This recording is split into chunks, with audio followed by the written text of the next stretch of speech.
Welcome to National Parks Traveler, where we explore the national parks and the issues that involve them. For more than a decade, Colorado College has been sponsoring a poll to gauge conservation sentiments of residents in Colorado, Utah, New Mexico, Arizona, Idaho, Wyoming, Montana, and Nevada. Over the years, the questions have ranged from whether members of the public view themselves as conservationists, whether land conservation and protection can be paired with a strong economy, and even whether federal land should be turned over to the states. This is Kurt Repenchek, your host at the National Parks Traveler. The 2023 poll just came out, and it points to public support for strong conservation policies that protect wildlife and wildlands, and what some might call surprisingly strong support from a largely conservative corner of the country for a conservation goal of protecting 30% of the nation's lands and waters by 2030. We're going to get into the poll results in a minute with Brian Kurzel, the National Wildlife Federation's Regional Executive Director for the Rocky Mountain region.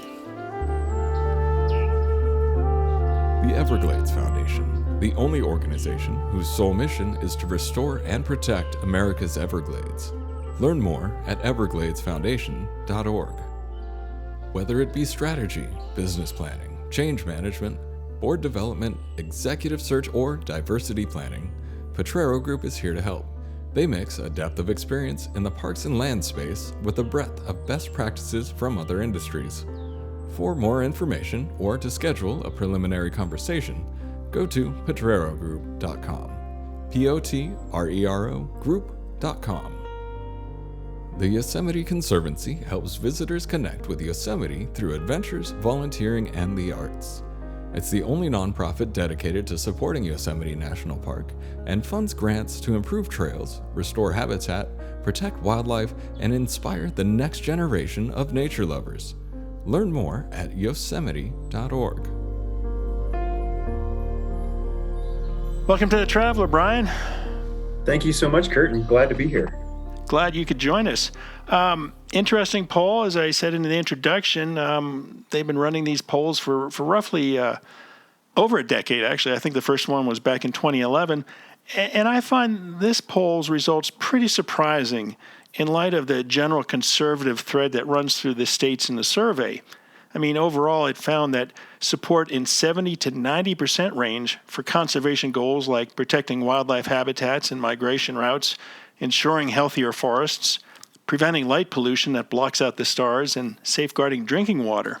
I mean, were you surprised considering that we're talking about the Southwest? Well, that's a great question, Kurt, and I understand why you may be and many may be surprised by these results. I was not surprised, and part of that is because I've been paying attention to this survey for the last, I think it's the 13th year, and consistently, even though, when it breaks down, there's 37% Republican participation, 31% independent, 31% Democrat. It's very evenly split in terms of kind of political party, but no matter whether it's urban folks or whether it's rural folks in the West, there's often a reason why people either have lived here and their families have lived here for generations, or why they've moved here. And that often has to do with the natural values that we have in the West. And whether that is an interest of a family being able to go and hang out and have a picnic in a nice park nearby, or whether it is somebody who has been hunting with their grandfather for generations, Westerners tend to lean towards really identifying and recognizing the value of good air, water, wildlife, and land, and that's what this survey reflects. And I'm pausing because I'm thinking about jumping around with my prepared list of questions. I have to agree with you on a lot of those points, and yet you look at the congressional delegations for these states, and specifically, I think you can point to Wyoming and Montana and Utah for sure. The congressional delegations don't seem to be marching in step with those sentiments. I mean, part of the poll showed that large support for the president's ability to establish national monuments, and yet in Utah, I think we've seen the politicians strongly disagree with that. So where do we get the transition from this is what the public wants and this is what the congressional delegations and the governors of the states are going to support? Well, I think what you're getting at there, Kurt, is that some of the issues are broader and some of them are very local. And some of them are affecting the landscape and some of them are decisions that people make at their kitchen tables. And so I think that is where you see maybe some disconnect is that a person who depends on hunting for putting food on their table, they're going to consider themselves a conservationist. And then other factors come in, right, in terms of what is the local economy built on?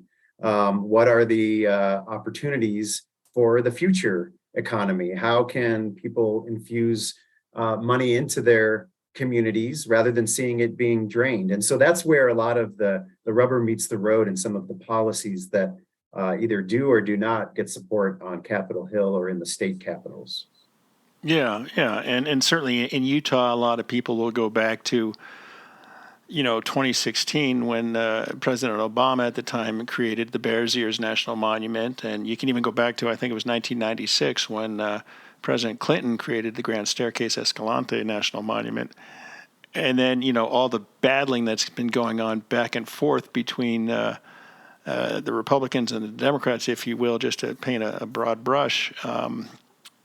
And it seems to be a disconnect.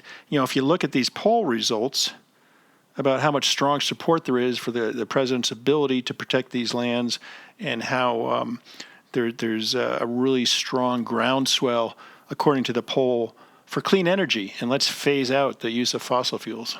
Mm-hmm. I want to make sure I understand your question, Kurt. Well, there's not exactly a question there. It's just, looking at the landscape, there just seems to be a disconnect between what the voters are saying when they're polled on these questions and what the elected officials are doing. Yeah, and I guess the way that I think what I see in these poll results is an opportunity to draw lines more clearly between what people value and what decisions their leaders are making, right? And some of that is just making sure people understand the implications of various issues. So I'll highlight one that got a lot of support in here, which was about the importance of oil and gas companies cleaning up lands that are degraded from development.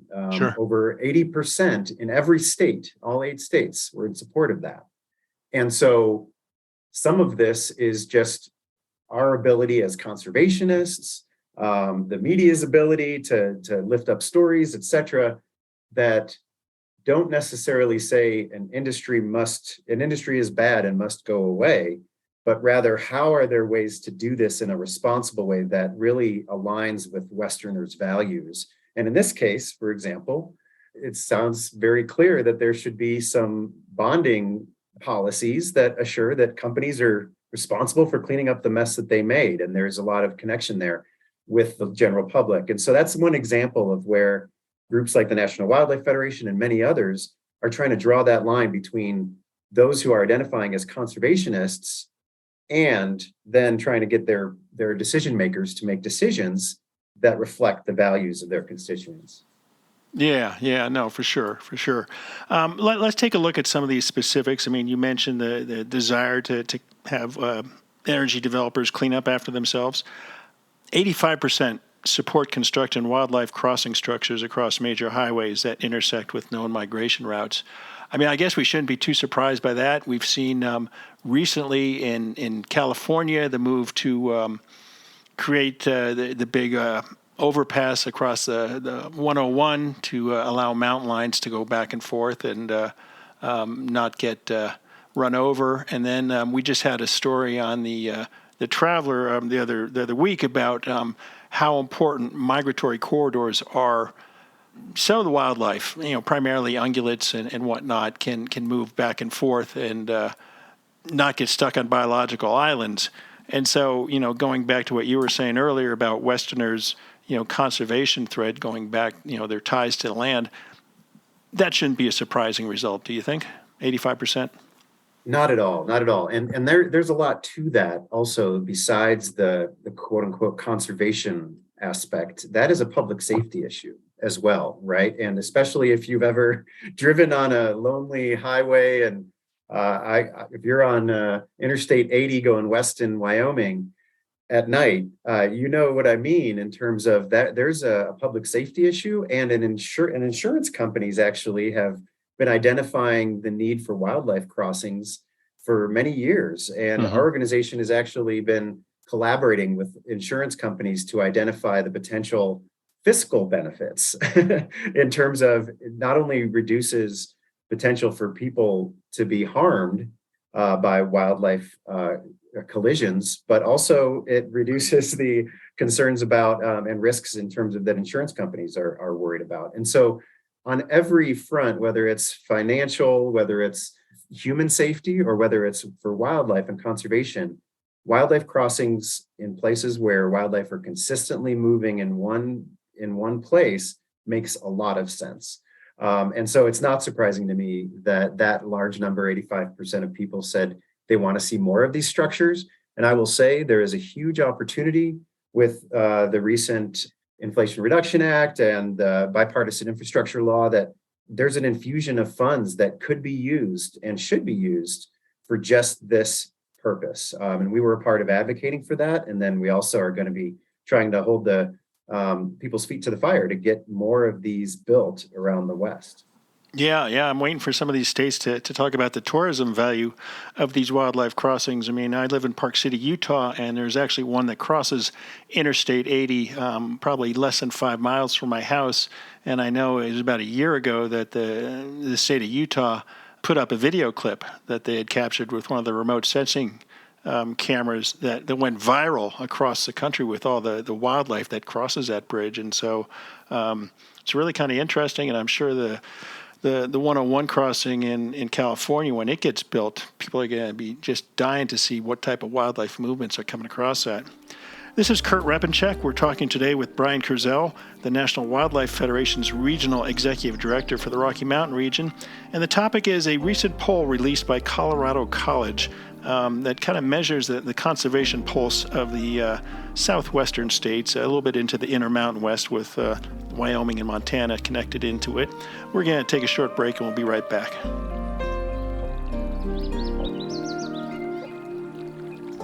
Listener and reader support make National Parks Traveler possible every day of the year.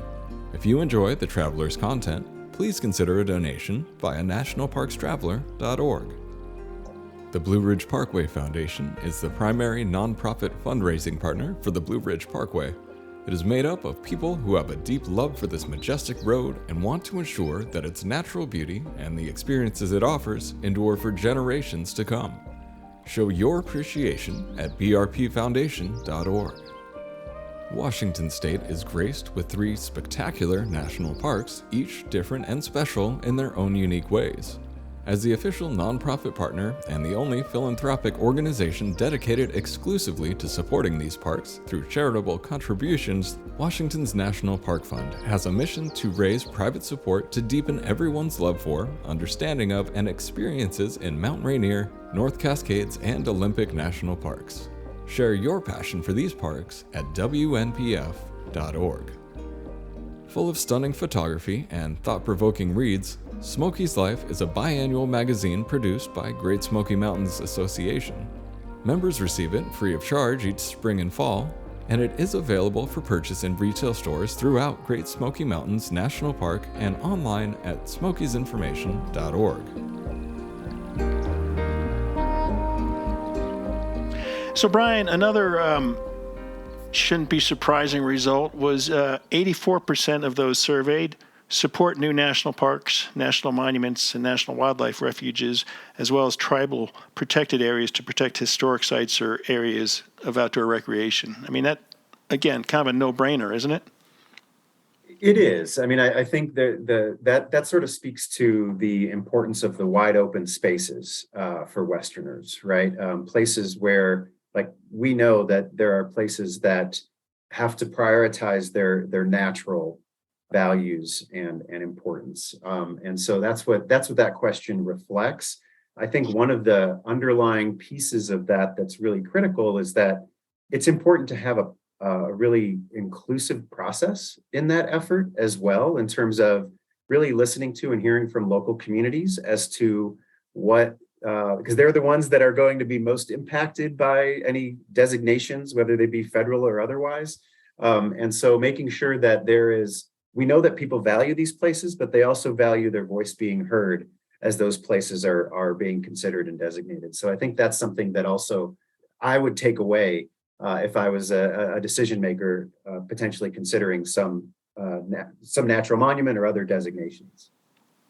Yeah, and that's a hard topic to parse because, obviously you do have the local communities who are concerned about, hey, we've lived around this land for generations and, we've relied on being able to use it and whatnot. And now you want to take it away. And then there are other communities that want to bring a national monument or even have a national monument transitioned into a national park because of the economic benefits that those will bring. And so, it's got to be a tough position to put a politician in general, I'll say. I mean, certainly there are some politicians who favor national monument designations and some who adamantly oppose them. Another strong support was 76% support for directing funding to ensure adequate access to parks and natural areas for lower income people and communities of color that disproportionately lack them. I shouldn't be surprised by that. I mean, in general, we're a compassionate society. Absolutely. And I also want to highlight that as part of this this survey, there's results broken down by race, for example, with information about Latino, Latinx or Hispanic populations, Black, Indigenous, and Native American, and across the board, there's consistency in people identifying overwhelmingly as conservationists. And I think a critical piece, and this is where I think the whole conservation movement can do a much better job.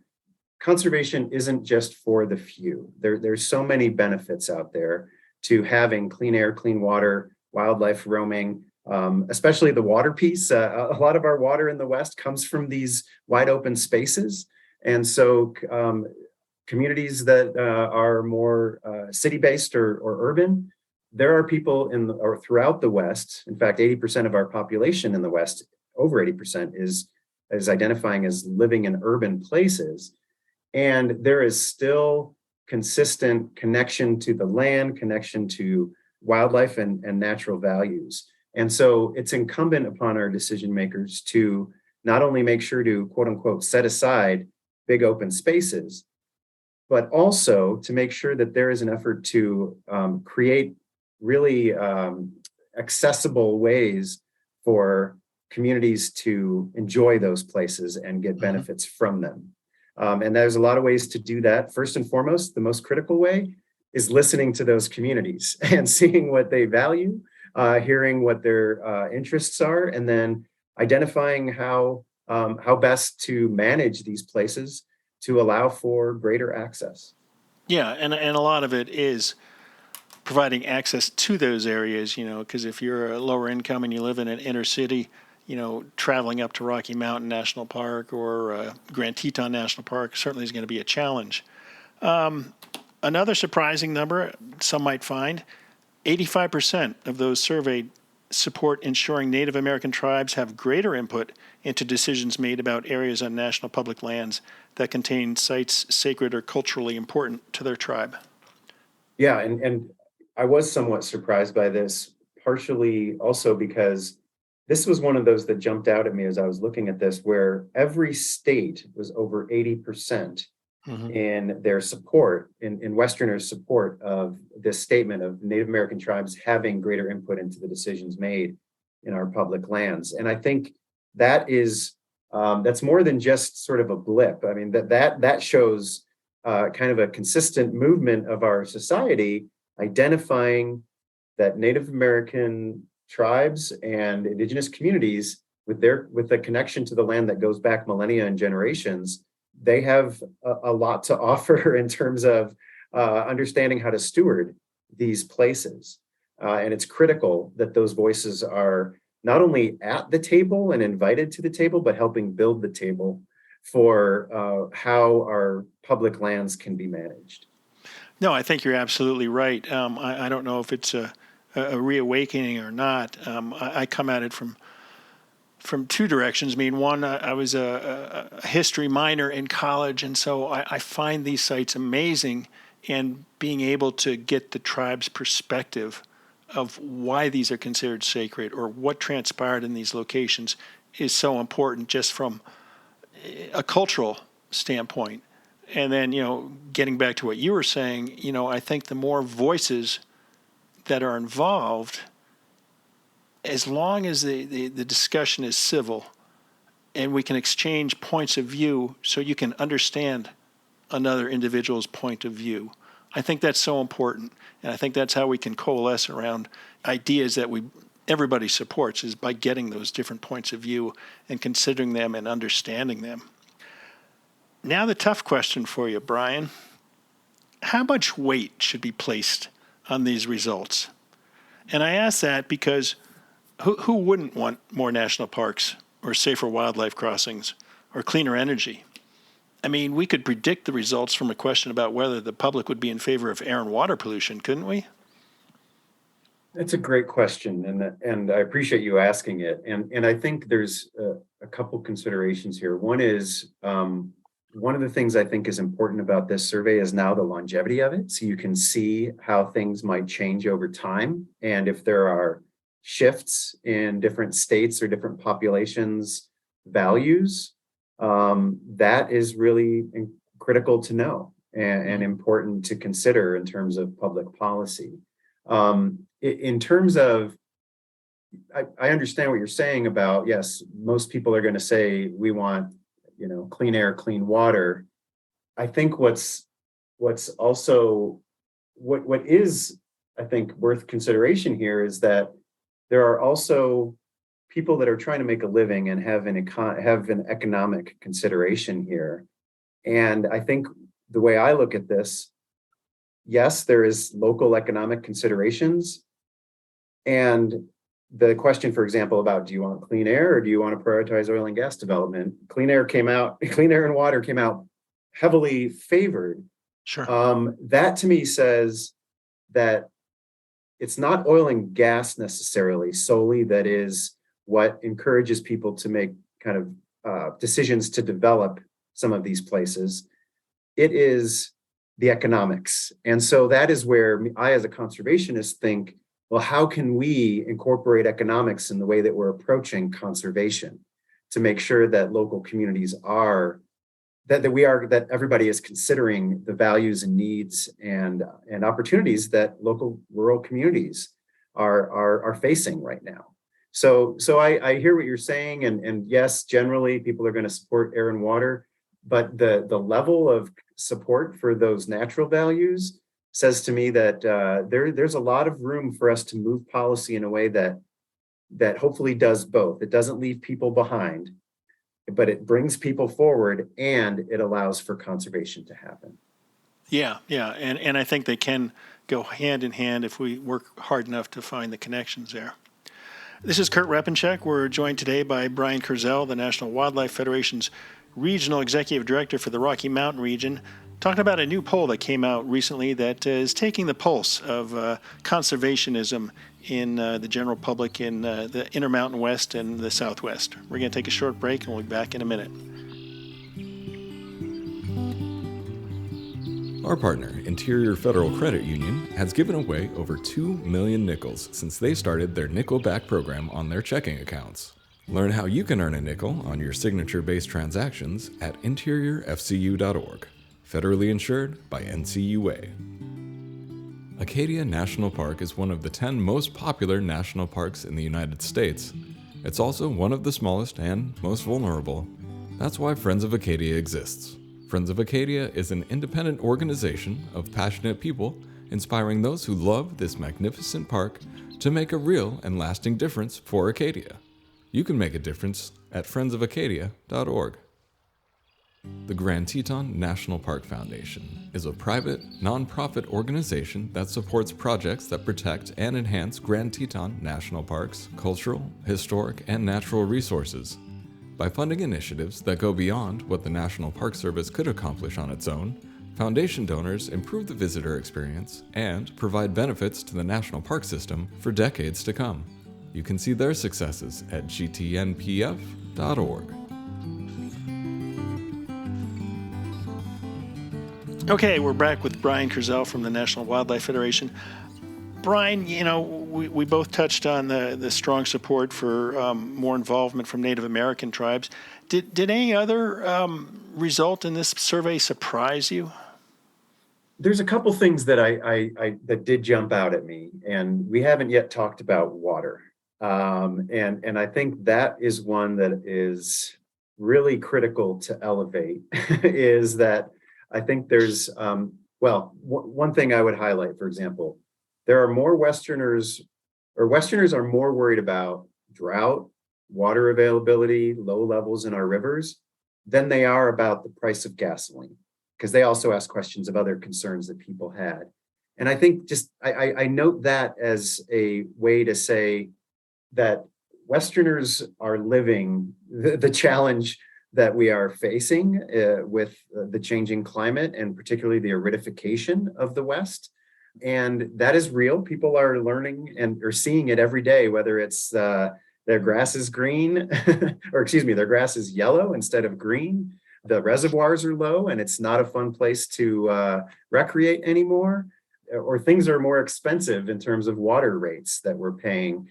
And so I just wanted to highlight that jumped out at me, not as a surprise, but something that especially in places like Colorado, Arizona, Nevada, and Utah, that people are paying a lot of attention to. And especially with things that have been in the news about the Colorado River Basin and the reservoirs here in that basin, this is something that's on people's mind. And I was reassured to see that they're paying attention.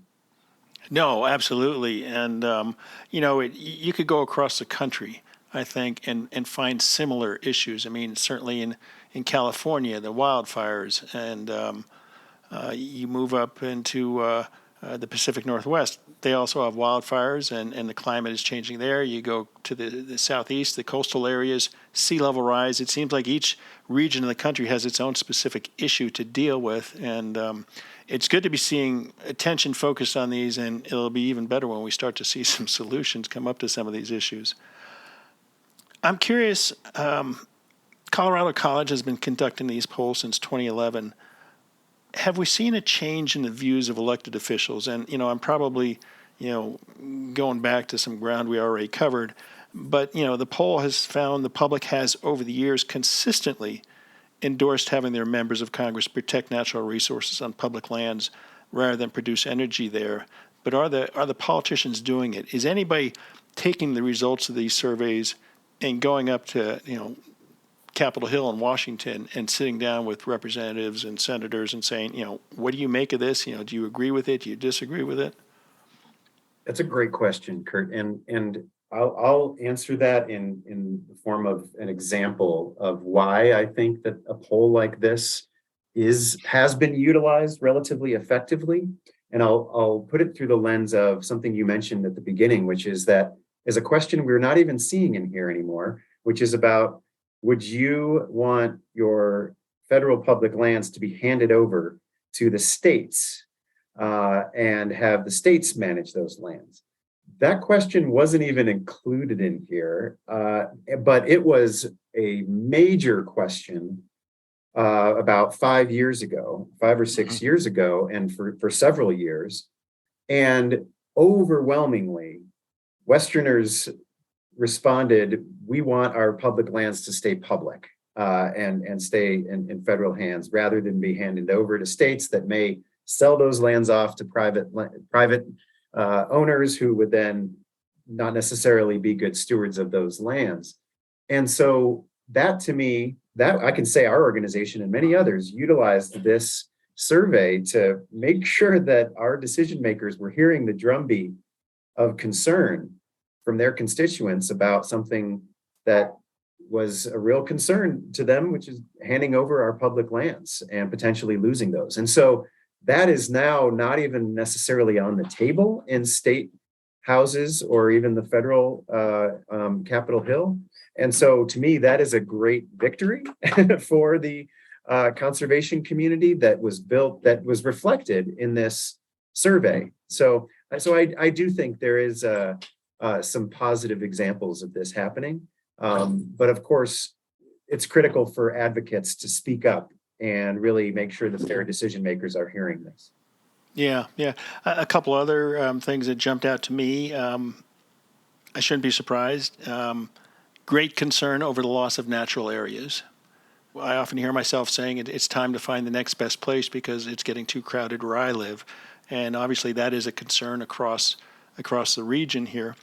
And specifically, a lot of those surveyed said there are too many people moving into their states. It's a serious problem. And, Utah Governor Cox was in Washington, D.C. last week, and he got into a lot of trouble because, he said he wished Californians would stop moving to Utah.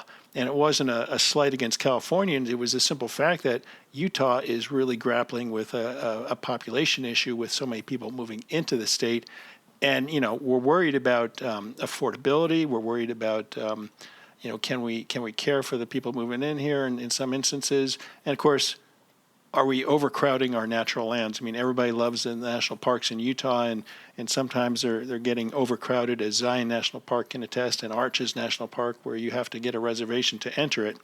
And so, I'll be curious to see what those results translate into in terms of action, if any action.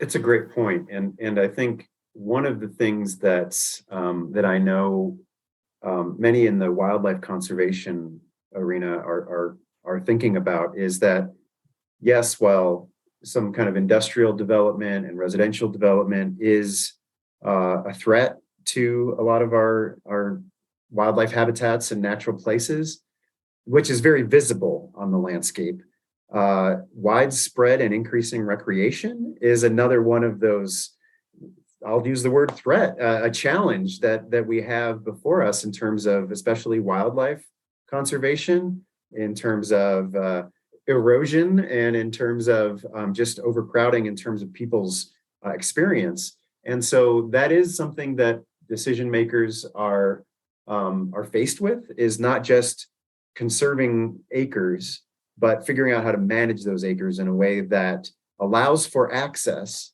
but also allows for stewardship. And there has to be places where some things happen and some things don't. And so it's not going away. By no means are people going to stop moving to these beautiful places. And so that's a great point, that this does speak to decision makers and let them know, you know what, it's getting crowded here, and there's efforts that need to be made to steward these places, not just quote unquote set them aside. Absolutely. So I have to ask you, what do conservation groups like National Wildlife Federation do with this information, with these poll results? Where do you go with them now? Well, we're going to be combing through them pretty heavily and kind of slicing and dicing them and really understanding the information here, especially because we do work with our affiliate organizations in every state that's listed here, and figure out what are those messages. So, for example, that 85% support for constructing wildlife crossings, that is great information for us to bring to state houses, bring to Capitol Hill, to say, this is where infrastructure funding could and should be allocated, and there's overwhelming support. And then that can be driven down to, if we're visiting senators from particular Western states, we've got information that is available that is from both bipartisan Republican and Democratic pollsters that shows that there's overwhelming support for this kind of policy. And so this is really valuable information because it cuts right to the bone in terms of those decision makers who really want to listen to their constituents. This is going to be hard to ignore. And our effort is going to be to elevate these results and make sure that it really that our decision makers are making decisions that reflect the values of their constituents.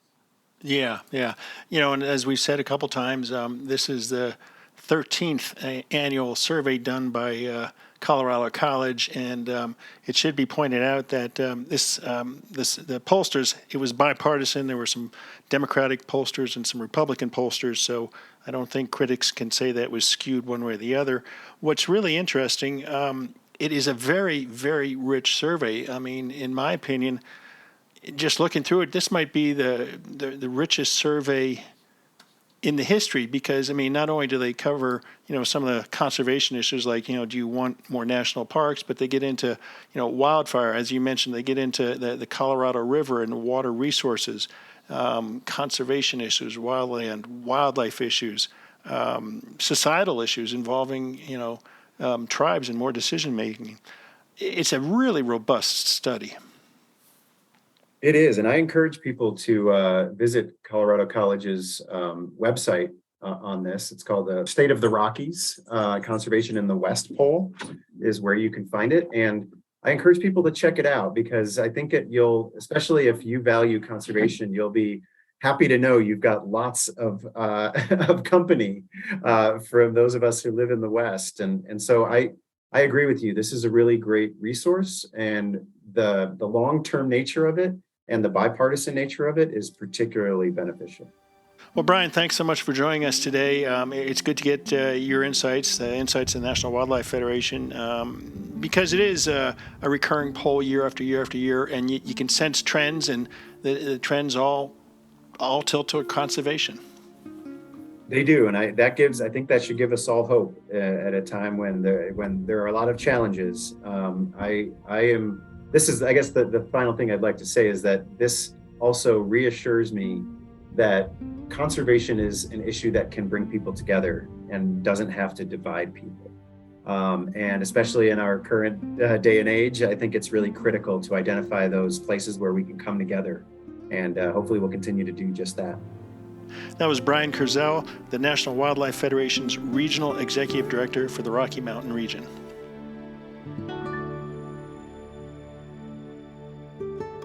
That's our show for this week. We hope you enjoyed it. Again, to review the poll results yourself, visit coloradocollege.edu and search for State of the Rockies. Next week, we'll be diving back into nature with a new book from a wildlife biologist who spent 50 years observing and learning about the social behavior of coastal brown bears in Alaska. For The Traveler, this is Kurt Repenchek. See you in the parks.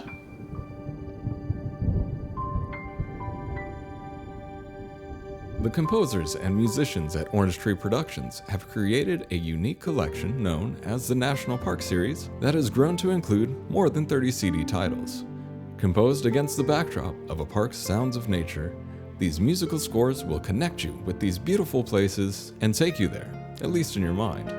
This collection is the #1 selling National Park audio series in the world and provides the background music for National Parks Travelers podcasts.